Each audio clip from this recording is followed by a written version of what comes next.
శైవ వైష్ణవ ద్వేషాలు. శైవ వైష్ణవ మత శాఖల మధ్య ఐక్యతను స్థాపించడానికి తిక్కన్న హరిహరనాథుడు అనే కొత్త దేవుణ్ణి ప్రచారంలో పెట్టినా ఈ యుగంలో ఈ రెండు శాఖల మధ్యనున్న భీకర ద్వేషం మాత్రం చల్లారలేదు. శివుని మినహా మరో దేవుణ్ణి పూజించిన వారి నెత్తిన కాలు పెట్టి తొక్కివేస్తామని శైవులు శపథం చేశారు. తమిళనాడులోని పాండ్యరాజు ఉగ్రశైవుల్లా ప్రవర్తించి వైష్ణవ ఆలయాల్ని పడగొట్టి వాటి స్థానంలో శైవ మఠాల్ని కట్టించారని కృష్ణరాయలు రాసిన ఆముక్తమాల్య ద్వారా మనకు తెలుస్తుంది. వెర్రి శైవంబు ముదిరి మద్వినుతి వినడు నతి ఎనర్పడు మామక ప్రతిమాలకును.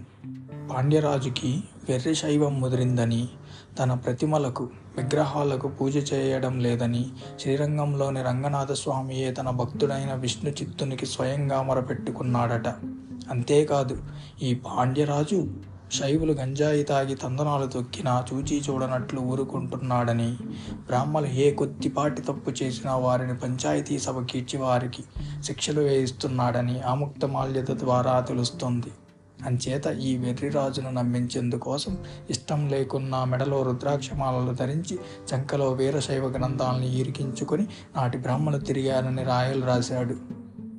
ఈ విధంగా శైవ వైష్ణవుల మధ్య ప్రబలిన ద్వేషం తరచుగా రాజద్రోహ దేశద్రోహాలకి సైతం దారితీసేది. ముస్లిం సుల్తానులు దేశం మీదకి దండెత్తినప్పుడల్లా శైవరాజులకు వ్యతిరేకంగా వైష్ణవ బ్రాహ్మలు, వైష్ణవ పాలకులకు వ్యతిరేకంగా జంగాలు, కుట్రలు పన్ని ఆయా రాజుల పదవీ భ్రష్టతకు స్వయంగా పునాదులు వేశారు. కాకతీయ యుగంలో శైవుల సమస్త సాంఘిక రంగాల్లో ఎలాంటి పెత్తనం చేశారో ఆ విధంగానే వైష్ణవులు ఈ యుగంలో అన్ని రంగాల్లోనూ తమ ఆధిపత్యం నెలకొల్పుకోగలిగారు.